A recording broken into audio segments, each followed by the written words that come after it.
Hello everybody, it is me, Axel, and today on MP News I'm going to be talking about 3 short little news stories in the past couple of weeks.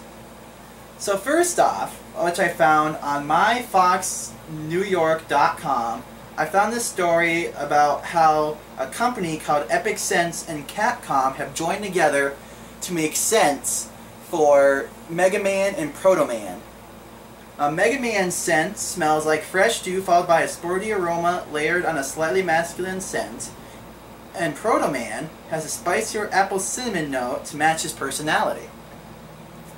In my opinion, this could work or it couldn't work. I guess it really depends on if you find the right people to buy it. And this also opens up a whole can of worms, like, could we make sense for Mario? Could we make sense for Sonic? Or even Donkey Kong, which you must admit would probably be a very gross smell, because all he ever eats is bananas. But if you find the right people, I'm sure it's going to be a very good business adventure. And it does bring up a lot of questions you might be having about certain video game characters. But you also got to remember that certain smells just wouldn't work, because obviously Mario's a plumber. Would you really want to smell like toilet water and other unimaginables? No, you really wouldn't. So, in other news, U.S. video game sales have dropped for the 8th straight month, which I found on usnews.com.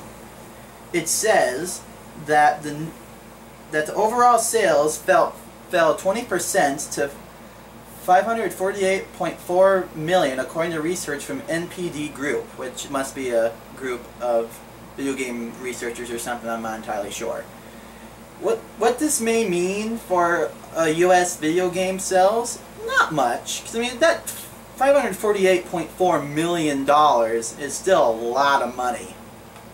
And overall, I don't think we should be worried too much. 20% is a big drop, but with the Wii U coming out and all assortment of games for that, and the 3DS games and 3DS XL, which we talked about last video, video game sales will probably not drop so tremendously that we should be afraid. But if it drops 100%, then we are doomed, believe me. But I don't think we have anything to worry about as of yet. For my final piece of news, I'm going to talk about what I found in my recent Nintendo Power magazine. It's the August edition, August 2012, and Subscribers edition. So basically what I'm going to talk about is the Kingdom Hearts 3D Dream Drop Distance review that Nintendo Power did. Now, before I go deep into details about this, I have played one Kingdom Hearts game. I know, it's bad, I should have played more, and even the one I played was a terrible game. It was the Game Boy Advance one, Chain of Memories. I mean, some people liked it, I personally did for a little bit, but in all honesty, the control scheme is not that good. So I decided to do this game, this review, because it's the big review of the issue. And I felt that if I talked about this, I could maybe help some people understand what this game is going to be about, since a lot of people may not have gotten into the Kingdom Hearts game and all that other stuff. So basically, the review, the Nintendo Power gave the game an 8, basically. And what that means is they liked it. I mean, most game magazine places don't really give anything higher than like an 8 or a 9. I've seen like 9.5s in like certain games, but nothing more than a 9.5. I think that's not 110 since my subscription to Nintendo Power. So 8 is very good standing. And it basically goes into the whole story, which I won't get into because that's kind of spoilers, and they really do go deep into this basic design of the story, and I really don't want to spoil it for anybody, including myself, because I might get the game, might not. It all really depends.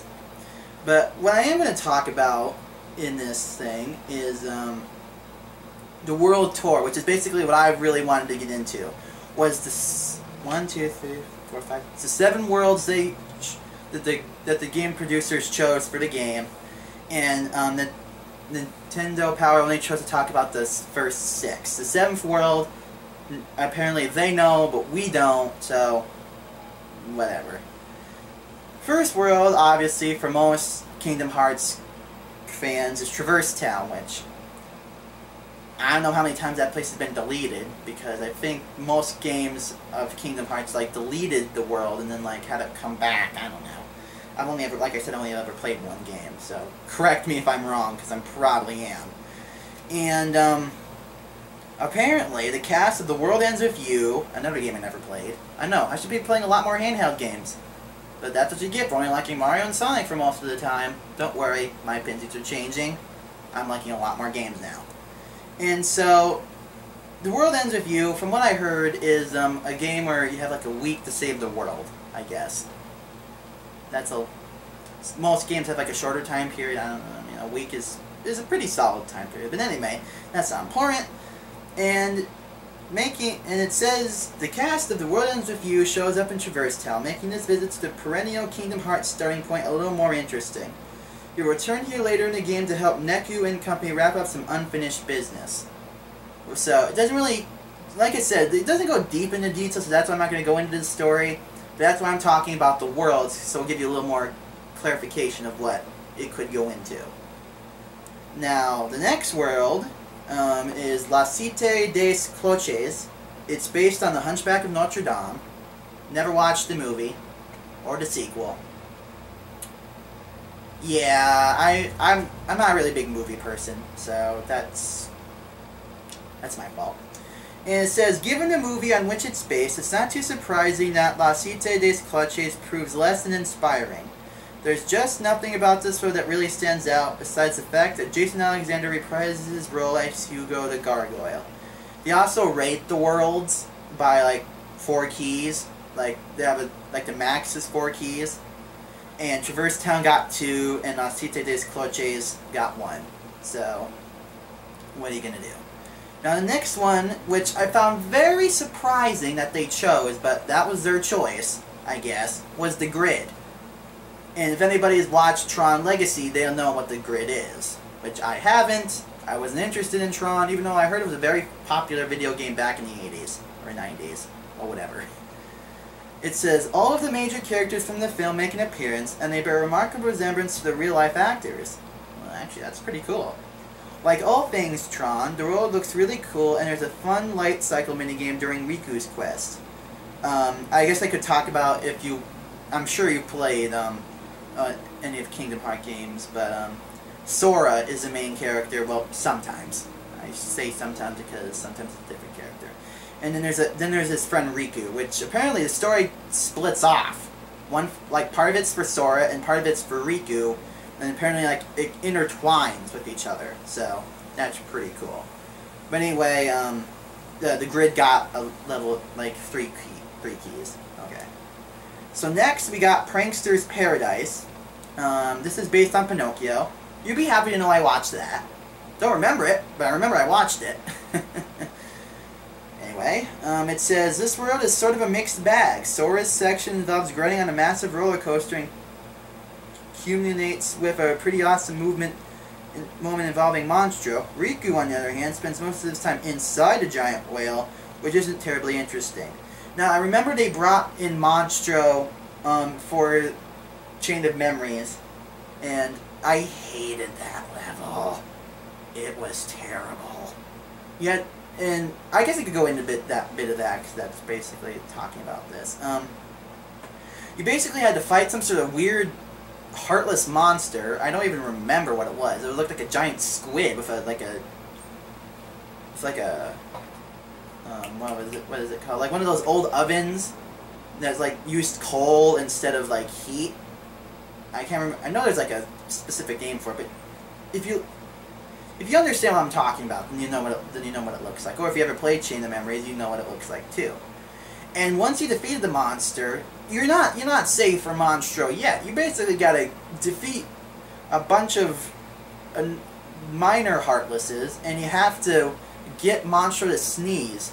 That part of the game took forever, and I hated it.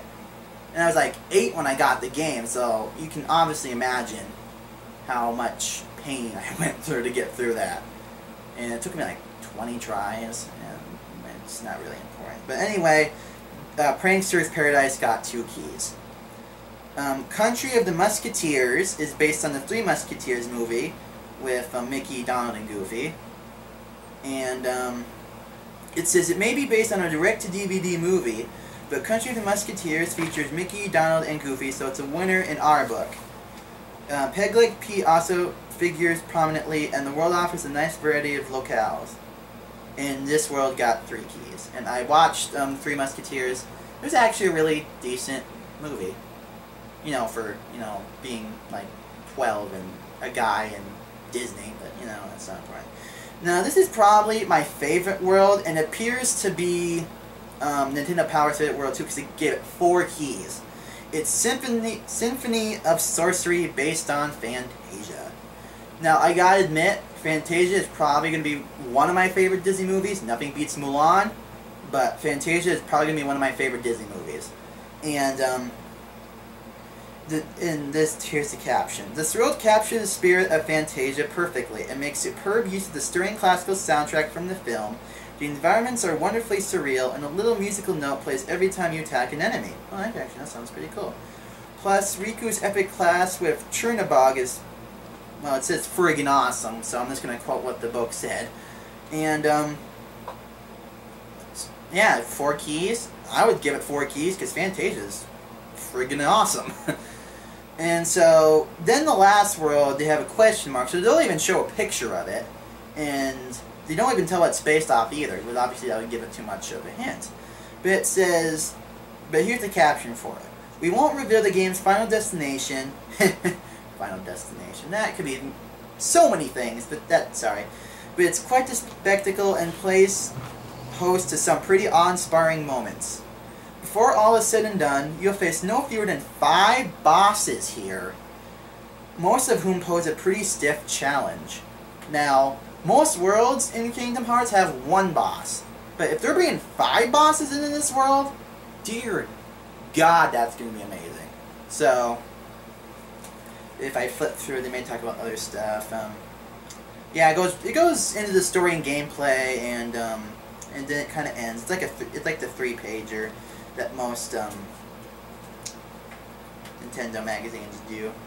And so, also there's I guess I could show the back. It has the 3D dream drop distance little picture in the back, and it says darkness becomes light, light falls into darkness.